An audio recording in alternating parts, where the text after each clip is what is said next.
So this is the cabin here. And it's the first time this prototype is being showcased. SVN Architects and Two Steps Home hope these structures can play a role in the solution to Toronto's housing crisis. The cabin itself is built of all natural materials. We're trying to use woods, fibers that are organic and low carbon, and then we're bringing those together to form a 10-meter square cabin that's fabricated in a shop and then delivered to site as a complete unit.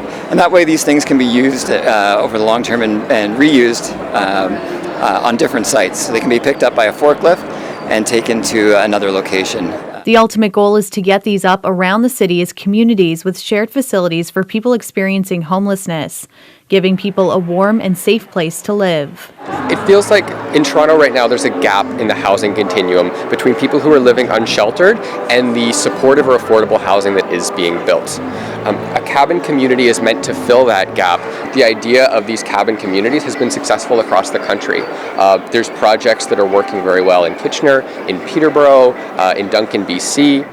This as Toronto's shelter system is struggling with capacity, with more people living on the streets than ever before. So as we go inside, you can see the warmth of the wood. It's really quite a nice space, giving people really a dignity about having a home here. It was part of the future neighborhood.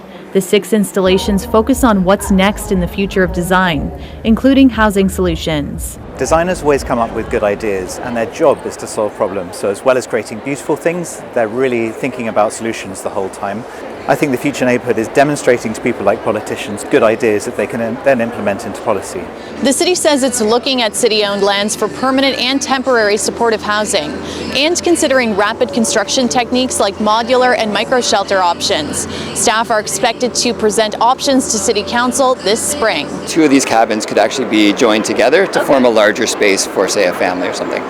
Those wanting to be part of the discussions with the city hope solutions like this are implemented urgently. An encampment is a symbol of a need. There's people who are falling through a gap in our current housing structure. Talia, Ricci, CBC News, Toronto.